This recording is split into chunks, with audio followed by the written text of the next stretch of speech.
next time you hear a politico talk about the women's vote, stop them right there. Women are not a homogeneous demographic. Just as the age range of over 60 can contain anyone from Henry Kissinger to Desmond Tutu, the group women can house anyone from Margaret Thatcher to Chelsea Manning to me. The media representation of women in politics, it seems, has a lot to catch up on.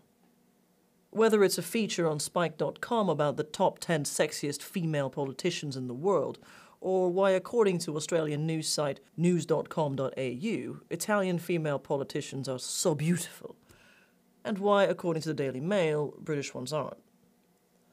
Do we live in a world where the representation of women is still slathered with misogyny, despite what can statistically be seen as progress?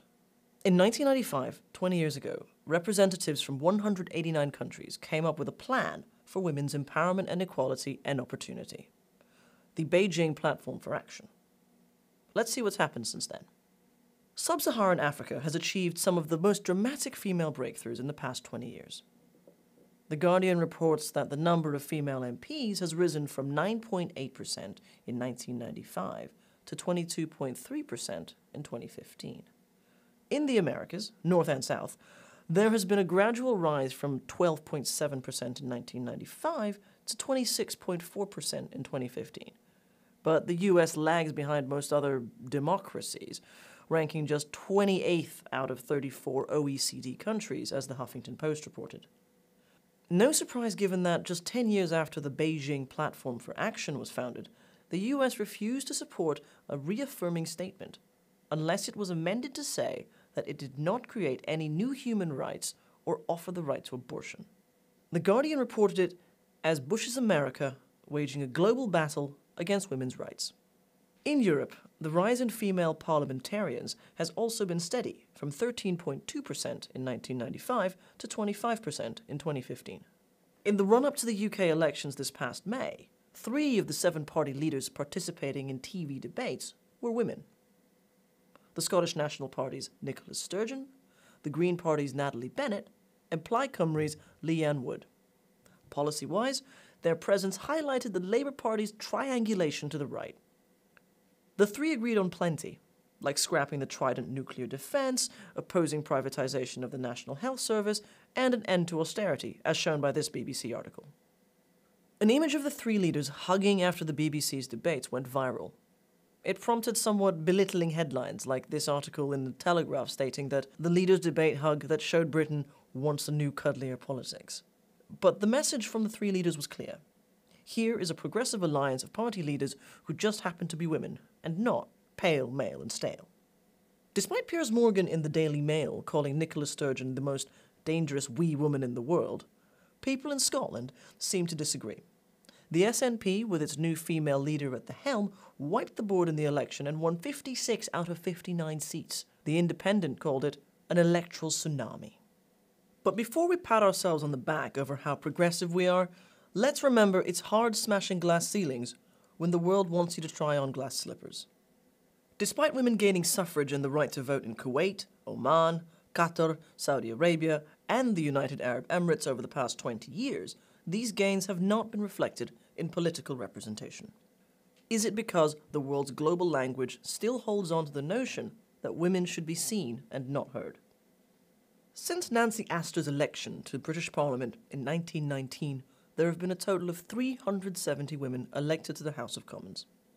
There's been a gradual increase in representation, and now about a quarter of the House of Commons is female. But as The Guardian's John Crace wrote in his Insider's Guide to Westminster, for women, Westminster can be an alien world. Sexism is so everyday and institutionalized, most MPs fail to even realize its existence. Even now, some MPs cup their hands across their chest and jig them up and down, off camera of course, when a woman gets up to speak. No talk of women in power can be had without mentioning Margaret Thatcher. Elected Prime Minister in 1979, her legacy was less about the empowerment of women than it was about showing us what universal suffrage actually meant. Just because a woman is in high office doesn't, by default, make her a liberal. Like her earlier Israeli counterpart Golda Meir, the Thatcher government is considered by some to be one of the most brutal and conservative years in recent history. media treatments of both Mayir and Thatcher attempt to desexualize them, as well as place them in a position far from the reaches of a woman's stereotypical place in the public eye. Their modern counterpart, Angela Merkel, has to deal with commentators like these at Der Spiegel, calling her a black widow. She has people poke fun at her Hausfrau fashion sense, despite having got Germany through Europe-wide recessions and depressions pretty scot-free. Previous to all of them is India's late Prime Minister, Indira Gandhi. She went to war with Pakistan in 1971 and took India into the nuclear age with weapons tests in 1974.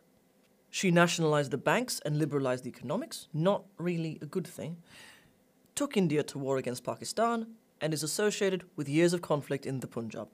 She was India's second longest serving leader, yet Richard Nixon still called her an old witch.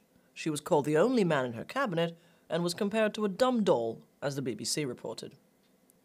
The message is this: you cannot be that powerful as a woman unless we see you acting like a man. As a woman, you're either a witch or a wife. Let's take that old question of what is she wearing and give it a spin. It isn't just the conservative gaze that's guilty of this sort of objectification. The Guardian, Britain's allegedly progressive organ, recently framed Hillary Clinton as presidential hopeful and poster child for pantsuits in their article, The Clinton Look, Power Hair, Pantsuits and Practicality. 2006's Scrunchiegate, where a particular hair accessory sported by Clinton caused column inches to stir when a heckler yelled, "Iron my shirt," during a speech at her last presidential bid, shown here in the Huffington Post. CNN's Glenn Beck called her the stereotypical bitch. Media Matters reported that author Mark Rudolph said, "When Barack Obama speaks, men here, take off for the future. When Hillary Clinton speaks, men here, take out the garbage." But there's more to Hillary than her pantsuits.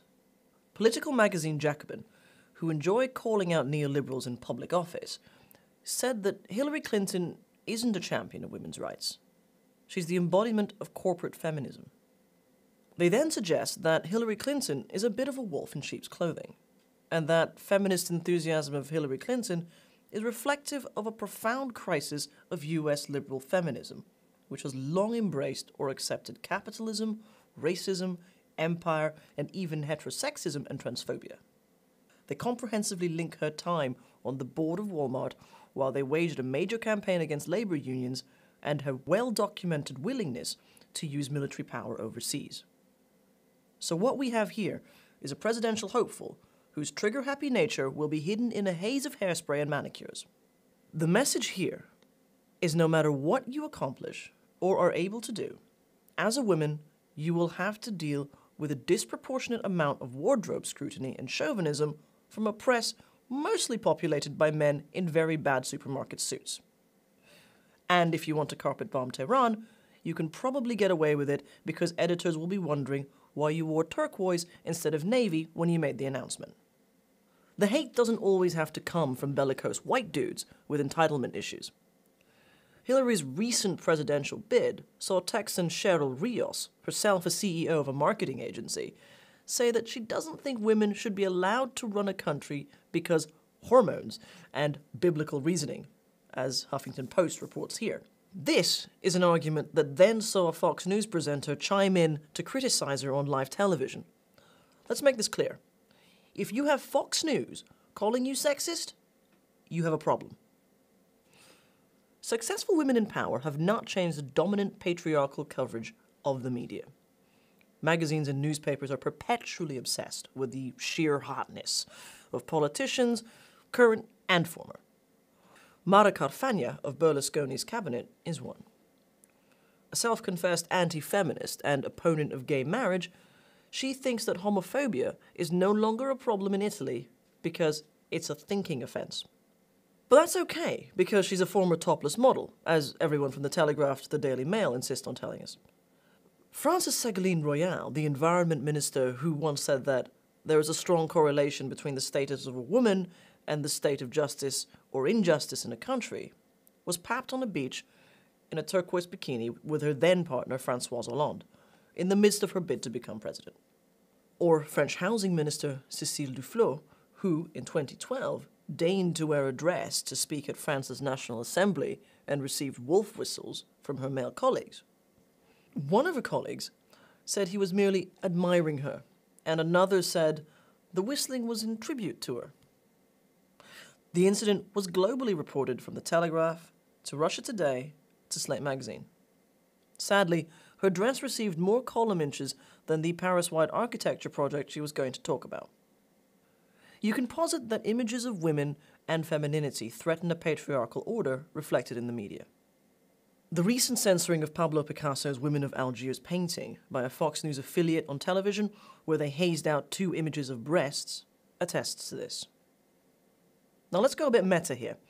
I've written and presented this segment on women, power, politics, and perception. Do you think I'd have the same authority if I were talking about architecture or football? Do you think it's because I'm a woman?